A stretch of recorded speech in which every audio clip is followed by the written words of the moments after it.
dilakukan adalah pastikan kita tidak fokus sama pisaunya. Kalau kita fokus sama pisaunya, sering yang terjadi adalah kita memegang pisau seperti ini dan yang terjadi adalah pergumulan. Nah, sudah tahu ya.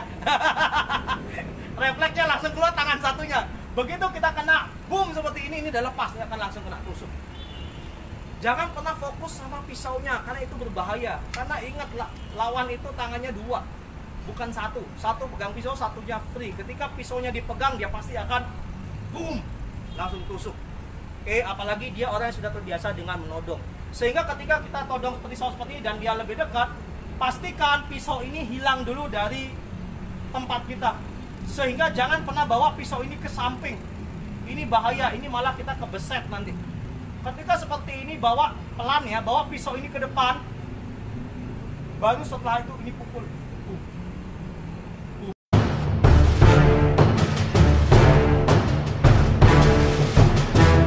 Adalah cekekan dua tangan. Nah, ini yang paling sering terjadi nih.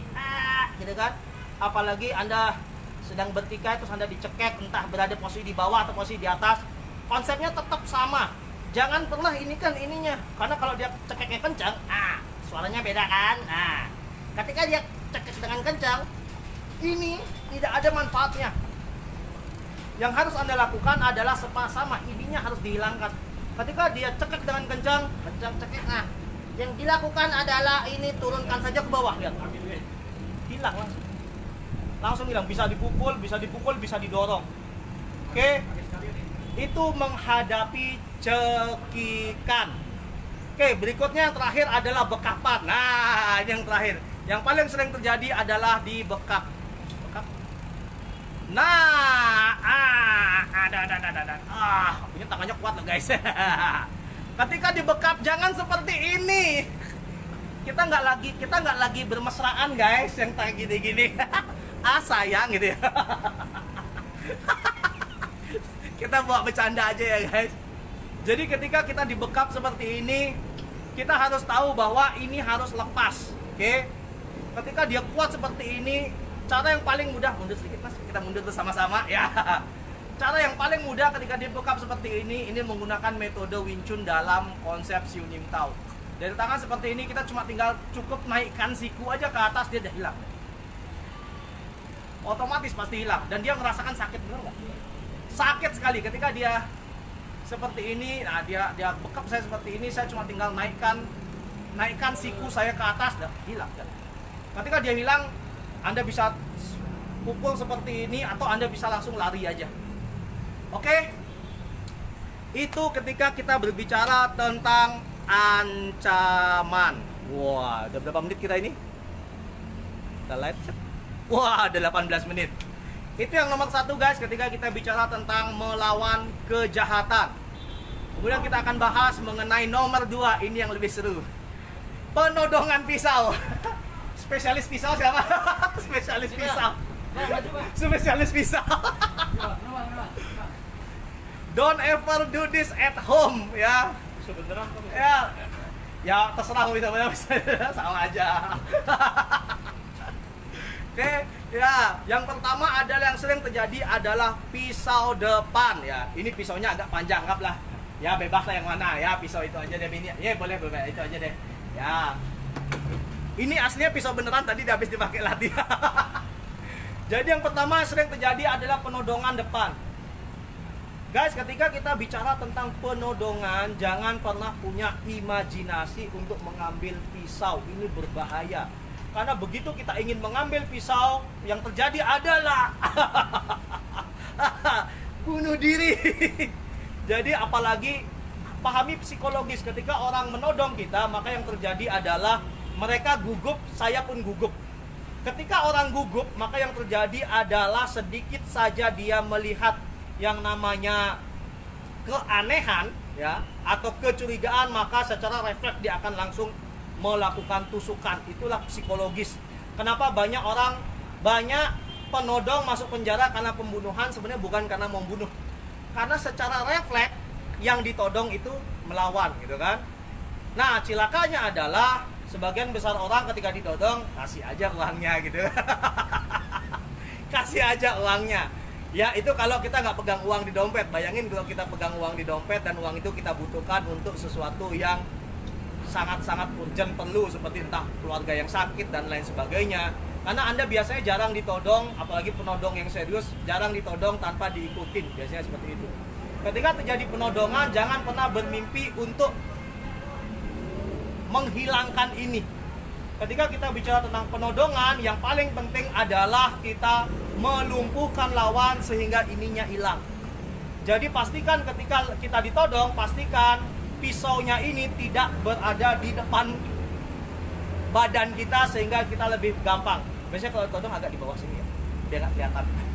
Agak sini gede-gede. Ah, ini kelihatan ya. Biasanya orang down dia biasanya di bawah ini, sehingga nggak kelihatan sama orang. Dan biasanya lebih rapat, lebih rapat. Nah, biasanya orang down tuh kayak gini. Dia lebih rapat dan seperti ini. Nah, ini posisi berbahaya. Salah Anda melakukan gerakan, maka yang terjadi adalah tusuk. Tusuk seperti ini. Yang pertama harus dilakukan adalah pastikan kita tidak fokus sama pisaunya. Kalau kita fokus sama pisaunya, sering yang terjadi adalah kita memegang pisau seperti ini dan yang terjadi adalah pergumulan. Nah, sudah tahu ya. Refleksnya langsung keluar tangan satunya. Begitu kita kena boom seperti ini udah lepas, dia akan langsung kena tusuk. Jangan pernah fokus sama pisaunya karena itu berbahaya. Karena ingat lawan itu tangannya dua, bukan satu. Satu pegang pisau, satunya free. Ketika pisaunya dipegang, dia pasti akan boom, langsung tusuk. Oke, apalagi dia orang yang sudah terbiasa dengan menodong. Sehingga ketika kita todong pisau seperti ini dan dia lebih dekat, pastikan pisau ini hilang dulu dari tempat kita. Sehingga jangan pernah bawa pisau ini ke samping. Ini bahaya, ini malah kita kebeset nanti.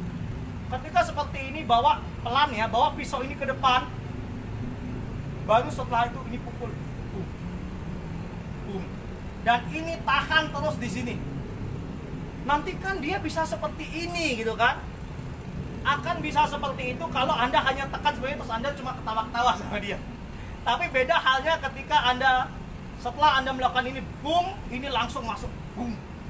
Ini dia sudah lupa. Maka yang perlu dilakukan adalah jadikan itu, kalau di Wing Chun namanya Lin Siu Daida, bertahan dan menyerang terjadi secara bersamaan. Sehingga ketika Anda ditodong pisau seperti ini, dia nodong pisau seperti ini, tangannya tetap seperti ini nih. Jangan pernah tangan di bawah, tangan tetap seperti ini sehingga ketika dia biasa tangannya satunya di sini. Nah, nodongnya seperti ini biasanya kita. Oh, ketika dia minta seperti ini, maka yang dilakukan adalah udah cocok ya. Yang harus dilakukan adalah yang pertama adalah hilangkan ini, kemudian langsung pukul. Ya. Ketika saya dia nggak akan bisa mukul, lihat, dia nggak bisa. Saya langsung pukul. Kalau realnya gini ya kan. Tapi kalau sama partner kita gini. Ketika kita mukul ini langsung pukul, boom, dia mundur. Lihat, ini pisaunya pegang terus dan yang Anda lakukan adalah langsung terus duar, duar, duar, duar, duar sampai dia mundur. Jadi kalau misalnya dari sini gitu ya. Dia todong saya seperti ini, maka yang saya lakukan adalah lihat. Pisaunya akan jauh sekali dan saya hanya akan duar, duar, duar, duar, duar. Saya akan pukul berkali-kali di titik lemahnya, bukan rahang guys. Ingat video sebelumnya, jangan di rahang, sikat tulang pipinya, gram, gram, gram berkali-kali. Syukur-syukur matanya nggak lepas ya. Tapi ketika tulang buang, otomatis ini akan hilang. Kalau dia sudah lemas, ya bolehlah Anda ginikan, bolehlah. Tapi sebelum seperti itu, jangan pernah berpikir untuk mengginikan. Berbahaya, Anda sikat, duar, duar, duar. Itu kalau Anda ditodong dari depan ya. Sekali lagi, ketika Anda ditodong dari depan, bawa ya. Nggak kena kan, sama sekali nggak kena. Langsung duar, duar, sikat seperti ini. Berikutnya adalah todongan dari samping ya. Ya, dari samping kayak gini biasanya. Kalau Anda dari samping seperti ini juga sama. Jangan pernah tangan seperti ini biasa. Ketika Anda todong dari samping seperti ini, Anda diminta uang gitu kan. Nah, misalnya satu orang todong, biasanya satu orang minta gitu kan. Tapi tidak usahlah kita bahas dua, terlalu complicated nanti. Oke, todong dari samping seperti ini, nggak apa-apa. Ketika gini Anda pura-pura aja ngambil dompet gitu kan. Lihat. Ketika Anda ngambil, lihat posisi tangan lawan dan tangan kita. Sudah enak sekali. Anda cuma tinggal gini, lihat. Nah, rahasianya adalah jangan gini terus Anda diam. Rahasia utamanya adalah sebenarnya menyerang balik lawan sehingga dia bertahan. Sehingga ketika dia di posisi ini, kita ambil dompet, langsung sikat. Boom. Langsung pukul aja. Pukul 1, goyang, tambah pukul 2, goyang, pukul 3.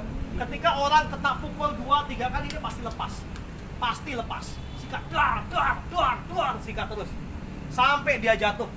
Gak usah mikir melepaskan pisaunya. Gak mungkin, guys.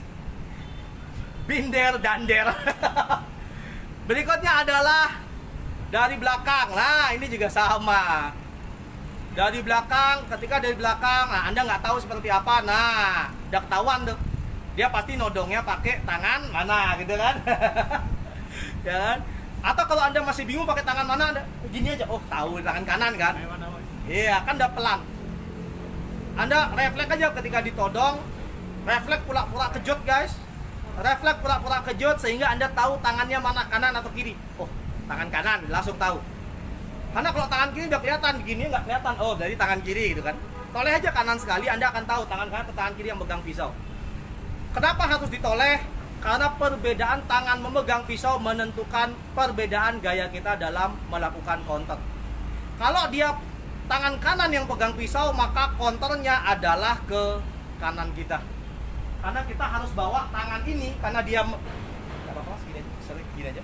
Karena dia pisau yang seperti ini, kalau dia tangan kanan, kita harus bawa tangannya ke sini. Jangan pernah bawa tangannya ke sini, karena ini tenaganya besar. Tapi tenaga gini, ini kecil. Jadi kalau Anda pernah ikut gym, paham tentang muscle, Anda akan tahu bahwa gini, ini lebih lemah daripada gini. Sehingga kalau tangan kanan, kita harus bawa tangannya ke sini, bukan ke sini.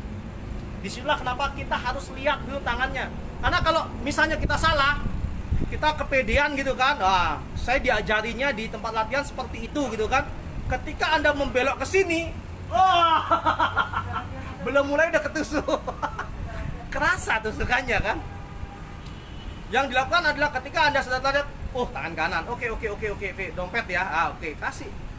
Atau enggak pegang HP, kita ambil HP di sini, HP gitu kan, nah, ambil seperti ini. Pastikan Anda berputar ke arah kanan, tapi sebelumnya yang bikin geli-geli di belakang ini dihindari dulu. Jadi ketika Anda berputar, pastikan posisinya Anda tepat. Anda harus, kalau Anda berputar ke kanan ya, ini ke kanan ya, pastikan dulu atur posisi kaki Anda, nggak ngeliat kaki soalnya. Pastikan posisi kaki Anda, kaki kanan itu di belakang kaki kiri. Sehingga ketika Anda berputar tidak, bahasanya Pak, keserimpet ya gitu ya. Keserimpet apa sih? Keserimpet itu. Ya, sehingga kaki Anda tidak salah ketika melakukan footwork. Sehingga ketika Anda harus berputar ke kanan, taruh kaki kanan Anda berada di belakang kaki, di belakang, dan kaki kiri Anda ada di depan. Sehingga ketika Anda ingin melakukan perputaran seperti ini, oke, dompet Anda ambil seperti ini, pura-pura ambil dompet aja. Pura-pura ambil, ketika mau ambil langsung ya. Langsung masuk. Ini udah tahan aja pokoknya. Tapi ininya yang bikin dia kuat, itu sebenarnya bukan tahanannya, tapi pukulannya. Oh, dari sini berarti harusnya ya. Ah, gini. Yang bikin dia tidak bisa menyerang kita itu bukan tahanan tangan kita sebenarnya, tapi pukulan kita ketika dia ingin menyerang kita. Sehingga ketika dia seperti ini, ya pernah aja biasa. Saya seperti ini, saya ambil dompet seperti ini, kaki saya sudah saya posisikan nih, saya ambil dompet. Yang bikin dia tidak bisa menusuk saya itu bukan tangan kanan saya yang menahan pisaunya, tapi tangan kiri saya yang memukul muka atau tenggorokannya. Karena kalau udah pisau, sikat tenggorokan juga nggak apa-apa guys, bilang aja nanti membela diri. Oke, saya seperti ini, ketika dia ini ngambil pisau, oke, ambil dompet. Ketika dia ambil dompet langsung, ini yang penting, bukan ininya, ini yang penting. Ketika ini sudah masuk, maka ini dia udah lupa, karena efeknya dia akan, dia sudah kayak gitu. Ini lihat, baru geser sedikit aja badannya, ini sudah lupa dia. Kelihatan tenaganya udah lemah langsung. Ini sikat, duar, pukul lagi, duar, dia sudah akan mikir apa-apa lagi. Jadi pastikan ketika itu terjadi, pastikan ketika Anda berbelok, langsung pukul. Atau langsung pukul sininya juga boleh, atau mau gini boleh. Oke, atau mau gini boleh, terserah Anda, sesuai imajinasi aja. Oke, sesuai imajinasi film Anda aja. Tapi pastikan ketika itu terjadi, pastikan Anda berbarengan dengan memukul. Sehingga ketika Anda ditodong, fokusnya bukan untuk menghindari pisau, tapi fokusnya adalah menyerang lawan. Oke? Kemudian